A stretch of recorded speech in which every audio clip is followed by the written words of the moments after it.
Las últimas palabras que me dijo fueron, tú destruiste esta familia. No los grito. Los pronuncio con una calma helada, precisa, cada sílaba un fragmento de vidrio diseñado para incrustarse profundamente en mi alma. Y lo hizo. Esa frase se convirtió en el eco que llenaba cada habitación vacía, el veneno que contaminaba cada recuerdo. Antes de esas palabras, existía un mundo bañado en la luz dorada de la mañana. Mi vida no era extraordinaria, pero era mía, y era hermosa en su simplicidad. Se tejía con hilos de retina y afecto, el aroma del café recién hecho antes de que saliera el sol, la pequeña mancha de mermelada en la mejilla de mi hijo, el peso reconfortante de una mano en mi espalda al final de un día largo. Éramos un universo contenido en cuatro paredes, un ecosistema de risas, de discusiones triviales sobre qué película ver, de planes susurrados en la oscuridad. Yo era el arquitecto de esos pequeños momentos, el guardián de nuestra normalidad. Cría, con una ingenuidad que ahora me parece dolorosa, que el amor era un cimiento inquebrantable, una fortaleza que nos protegería de cualquier tormenta. Media el tiempo en canciones compartidas, en libros leídos en voz alta, en las marcas de altura que dibujamos en el marco de la puerta. Cada objeto en nuestra casa era un ancla a un recuerdo feliz, la taza de cerámica con el borde estelado de nuestro primer viaje, la manta tejida que nos abrigaba en las tardes de lluvia, las fotografías que sonríen desde las estanterías, testigos silenciosos de una felicidad que yo daba por sentada. En ese mundo, yo era fuerte. Era un pilar. Era el que sabía dónde estaban las cosas perdidas y cómo curar las rodillas raspadas y las penas del corazón. No sabía que estaba a punto de perderme a mí mismo, que esa fortaleza era una ilusión a punto de ser demolida por el peso de 7 palabras. Esa era la vida antes del silencio, antes de que el eco se instalara y yo empezara a creer en la mentira que me habían contado. El día que todo se rompió no llegó con un estruendo, sino con una grita silenciosa que se había ido extendiendo durante meses. Había señales, pequeños temblores que ignoré deliberadamente. Las conversaciones que morían en el aire, las miradas que se desviaban, una distancia que se medía no en metros, sino en silencios insondables. Trait de repararlo, de pegar los trazos con la torpeza de quien no quiere admitir que la estructura está fallando. Lo resta importancia. Y es solo una mala racha, me decía. Todas las parejas pasan por esto. Pero la grita se ensancaba, alimentada por resentimientos no expresados y decepciones que se acumulaban como polvo en los rincones olvidados de nuestra vida. La confrontación final fue extrañamente tranquila, desprovista de la ira que uno esperaría. Ocurrió en la sala, el corazón de nuestra casa, ahora un espacio frío y ajeno. La luz de la tarde entraba por la ventana, dibujando largos rectángulos en el suelo, indiferente a la demolición que estaba teniendo lugar. Las palabras se dijeron, palabras sobre finales, sobre caminos separados, sobre la imposibilidad de seguir adelante. Yo escuchaba, mi cuerpo entumecido, mi mente negándose a procesar la realidad. Y entonces, cuando ya no cuidaba nada más que Decker, cuando el aire estaba cargado con el peso de la capitulación, llegó el golpe final. Lo Mayer, buscando un vestigio del amor que nos había unido, una chispa de compasión. Pero sus ojos estaban vacíos de todo excepto de una resolución fría. Y fue entonces cuando lo dijo. Tú destruiste esta familia. No fue una acusación, fue una sentencia. Un veredicto final que me declaraba culpable de la peor de las traiciones. En ese instante, la grita se convirtió en un abismo. Vi como todos nuestros años juntos, todos los recuerdos, todas las risas, se desplomaban en esa oscuridad. Y yo me quedé en el bord, solo, con el eco de esas palabras como única compañía. El mundo que conocía había dejado de existir. Después de la ruptura, el silencio se apoderó de todo. Era un silencio denso, pesado, que absorbía la luz y el sonido. La casa, antes un santuario de vida, se convirtió en una tumba. Cada habitación guardaba el fantasma de lo que fue. La silla vacía en la mesa del comedor gritaba su ausencia. El lado intacto de la cama era una extensión helada de mi propia soledad. Me movía por los pasillos como un espectro, sin hacer ruido, casi sin respirar, temiendo perturbar los recuerdos que asecaban en cada esquina. Las palabras, tú destruiste esta familia, se repetían en mi cabeza en un bucle interminable. Se convirtieron en mi verdad. Me examen bajo su luz cruel, analizando cada error, cada palabra imperfecta, cada momento en que pude haber sido mejor. La culpa se convirtió en mi piel. Mi aisle del mundo. Las llamadas de amigos se quedaban sin respuesta. Los mensajes se acumulaban, llenos de una preocupación que yo era incapaz de recibir. ¿Cómo explicarles que me estaba ahogando en mi propia casa? ¿Cómo describir la sensación de ser el villano de mi propia historia? Los días se mezclaban en una niebla gris de apatia y dolor. Dejé de comer, no por decisión, sino por olvido. El hambre era solo un ruido sordo bajo el estruendo de mi autodesprecio. Me sentaba durante horas mirando la pared, viendo como las sombras se alargaban y se retiraban, marcando el paso de un tiempo que para mí se había detenido. Tocando el día que me fixé en el espejo y no me reconocí. No era solo la palidez o las ojeras profundas. Era la mirada. Mis ojos estaban huecos, vacíos de cualquier luz. Eran los ojos de un extraño, de alguien que se había rendido. En ese momento, sentí un terror más profundo que la propia tristeza. El dolor me había consumido hasta el punto de borrarme. Estaba desapareciendo, disolviéndome en la narrativa que alguien más había escrito para mí. Era el destructor. Era la ruina. Y esa creencia me estaba matando lentamente, desde adentro hacia afuera. Estaba perdido en el abismo, y no tenía en I la fuerza en I el deseo de buscar una salida. Creía, con absoluta certeza, que me merecía ese sufrimiento. Había tocado el punto más bajo, un lugar donde la esperanza no era más que un recuerdo lejano y absurdo. Estaba en el suelo, en la oscuridad más absoluta, cuando una voz atravesó la niebla. No fue una voz grandilocuente ni un discurso inspirador. Fue la voz tranquila de mi hermana, que había venido sin ser llamada, entrando en la penumbra de mi casa con una bandeja de comida que sabía que no tocaría. Se sentó a mi lado en silencio durante mucho tiempo, sin presionar, sin juzgar. Simplemente estuvo allí, un ancla en mi deriva. Finalmente, me miró, no con lástima, sino con una claridad que me atravesó. Esa voz en tu cabeza, dijo suavemente, la que te dice que eres culpable, la que te juzga sin piedad. No es tuya. Hizo una pausa, dejando que las palabras se centran. Lo has dado tanto poder que has olvidado como suena la tuya propia. Se la alquilaste a alguien que quería hacer daño, y ahora te niegas a desalojar a ese inquilino. Sus palabras no me curaron al instante.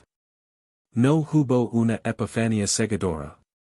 Pero fueron una pequeña piedra arrojada a un estanque estancado. Crearon una onda. Por primera vez en meses, una pregunta diferente se abrió paso a través del eco incesante, ysi tenía razón. Ysi esa voz cruel no era la verdad, sino un arma que alguien había dejado clavada en mí. Esa noche no dormí, pero por una razón distinta. Me quedé despierto escuchando el silencio entre las repeticiones de la acusación. Y en ese espacio diminuto, casi imperceptible, intento oír algo más. Un susurro. Una memoria lejana de quien era yo antes de la sentencia. Fue un esfuerzo monumental, como tratar de mover una montaña con las manos desnudas. Pero la idea se había plantado. La posibilidad de que yo no fuera mi culpa. La idea de que mi historia no tenía por qué terminar con el veredicto de otra persona. No era esperanza, todavía no. Era algo mucho más frágil. Era una curiosidad. Un pequeño interruptor que se había accionado en la oscuridad más profunda, revelando no una salida, sino el primer escalón de una escalera que ni siquiera sabía que existía.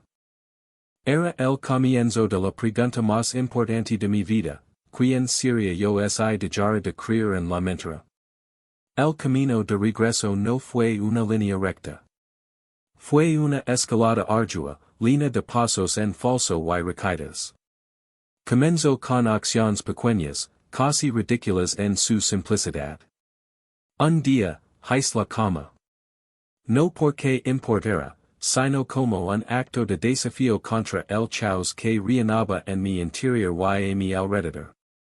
Fue mi primer acto de orden en un mundo de desorden. Luego, abrí una cortina.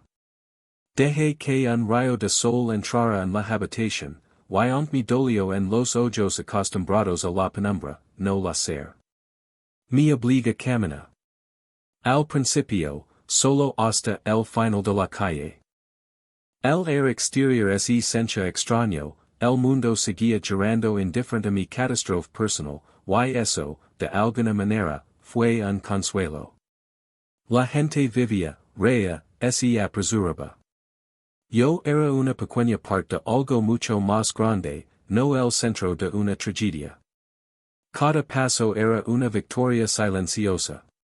Empecé a reconstruir mi vida ladrillo a ladrillo, no la vida que tenía antes, sino una nueva. Retomé viejas pasiones que había abandonado. Encontré mi vieja guitarra acumulando polvo en un rincón. Mis dedos estaban torpes, olvidados de los acordes. Los primeros sonidos fueron discordants, feos. Muchas veces quis rendirme, tirar la guitarra y volver a la seguridad de mi apatia. Pero persistí. Cada día, practicaba un poco más, no para lograr la perfección, sino por el simple acto de creer algo, cualquier cosa, en lugar de solo sentir la destrucción. La música se convirtió en mi terapia. Llenaba el silencio opresivo de la casa con mis propios sonidos, imperfectos pero míos. Comencé a escribir. Llenaba cuadernos con todo el dolor, la ira, la confusión. Puse en papel las palabras que me habían atormentado, las disección, las despojé de su poder. Al escribirlas, las externalizaba. Dejaban de ser una verdad interna para convertirse en lo que eran, solo palabras.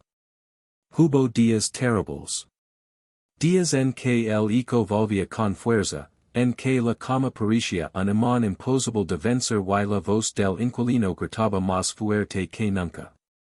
En esos días, aprendí a ser amable conmigo mismo. Aprendí que la curación no es la ausencia de dolor, sino la capacidad de seguir adelante a pesar de él. Me permitía caer, pero con una nueva condición, siempre me levantaría. La transformación fue lenta, invisible para el mundo exterior al principio, pero monumental para mí. Era el cambio sutil en mi postura, la forma en que empecé a mirar a la gente a los ojos de nuevo.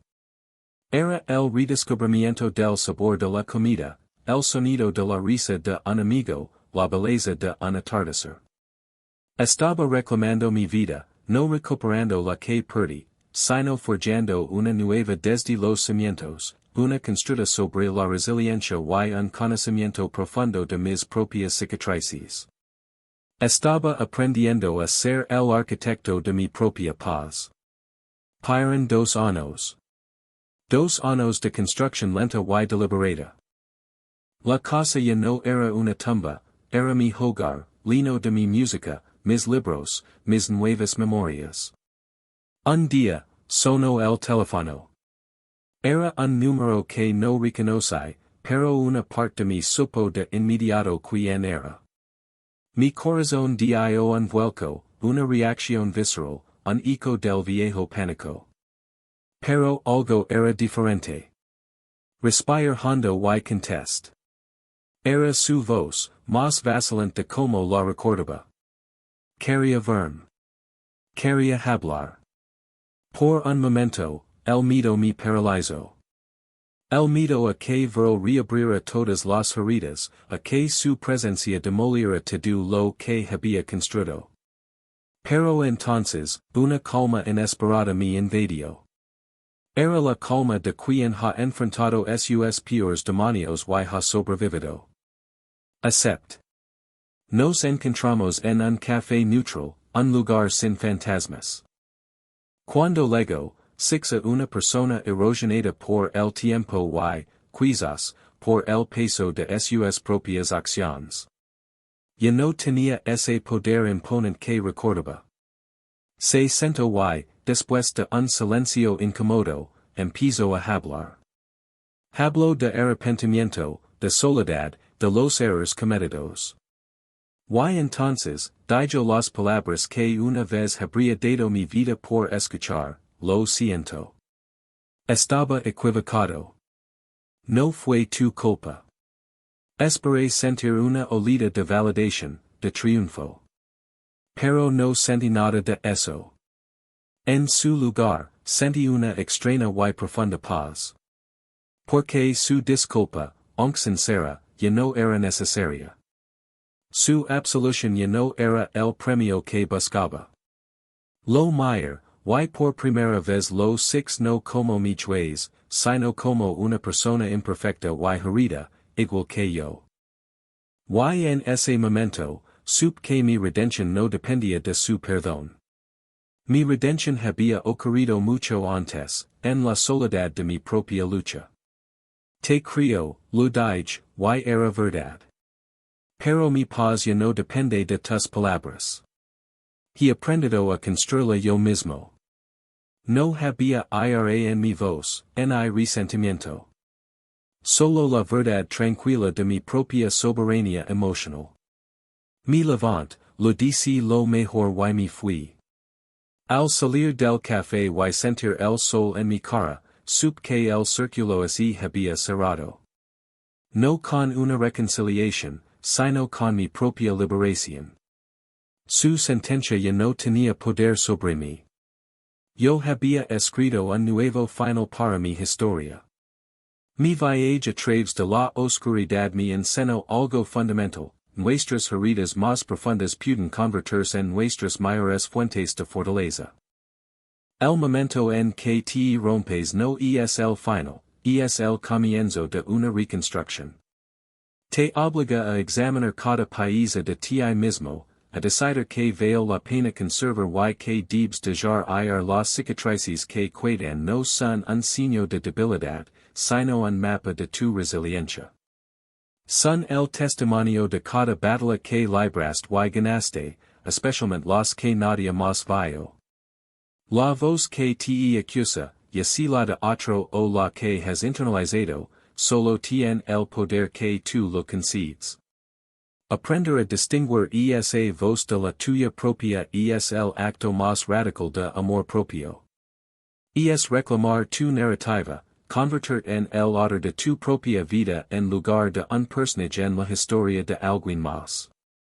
Si alguna vez te encuentras en ese lugar oscuro, sintiendo que te has roto sin posibilidad de reparación, recuerda esto, estás parado sobre los cimientos de una nueva versión de ti mismo. Una versión más fuerte, más sabia y más compasiva. La reconstrucción es dolorosa, es lenta y require un courage que quizás no crees tener. Pero está dentro de ti. Comienza con un solo acto, una sola elección, hacer la cama, abrir una cortina, dar un paso. No tienes que reconstruir tu antigua vida. Tienes la oportunidad de construir una que sea auténticamente tuya, proyecta en el fuego de la adversidad. No estás destruido. Estás en proceso de creación. Y la persona que emergerá de esas ruinas será una obra maestra de supervivencia, un faro de la increíble capacidad del espíritu humano para sanar, para crecer y, finalmente, para encontrar la paz, no a pesar de las gritas, sino gracias a ellas.